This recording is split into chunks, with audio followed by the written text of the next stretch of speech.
देख सकते हैं हमारे पास क्वेश्चन है 100 power x equals to 9 then x equals to question mark.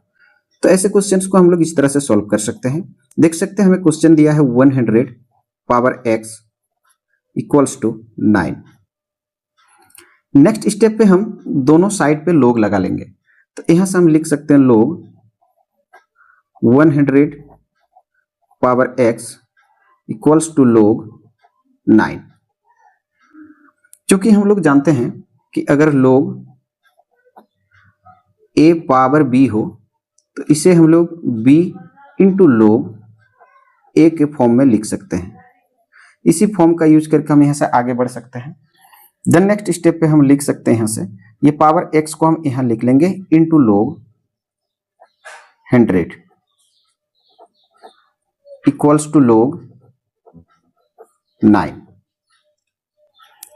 और नेक्स्ट स्टेप पे हम दोनों पार्ट को log 100 से डिवाइड कर लेंगे। तो यहां से लिख सकते हैं x into log 100 divided by log 100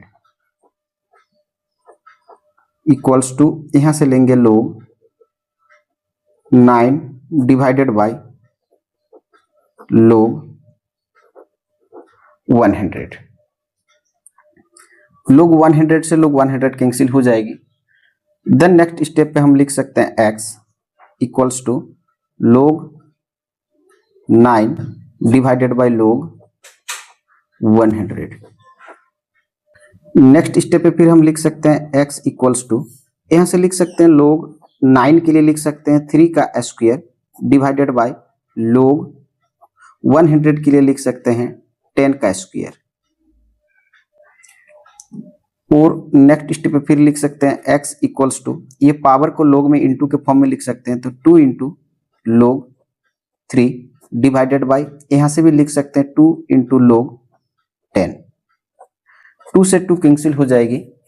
then next step पे हम कर सकते हैं x equals to log 3 divided by log 10। चूंकि हम लोग जानते हैं कि अगर log a by log b हो तो इसे हम लोग लिख सकते हैं log a बेस b। इसी फॉर्म का यूज करके हम यहां से आगे बढ़ सकते हैं। देन नेक्स्ट स्टेप पे हम लिख सकते हैं यहां से x इक्वल्स टू यहां से हम लिख सकते हैं log 3 बेस 10। तो देख सकते हैं x का जो वैल्यू होगा वो log 3 बेस 10। अब x के वैल्यू को हम लोग क्वेश्चन में रखकर वेरीफाई कर लेंगे कि वाकई हमने जो x के लिए वैल्यू प्राप्त किया है ये हमारा राइट आंसर है या रॉन्ग आंसर है। आइए हम लोग वेरीफाई कर लेंगे।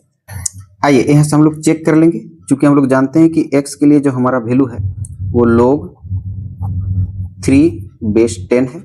हमारे पास क्वेश्चन है 100 power x equals to 9। Then next step पे हम 100 का 100 लिख लेंगे। x के लिए हमारे पास वैल्यू है log 3 बेस 10 इक्वल्स टू 9। और नेक्स्ट स्टेप पे हम लिख सकते हैं 10 के लिए लिख सकते हैं 10 का स्क्वायर पावर में है log 3 बेस 10 इक्वल्स टू 9।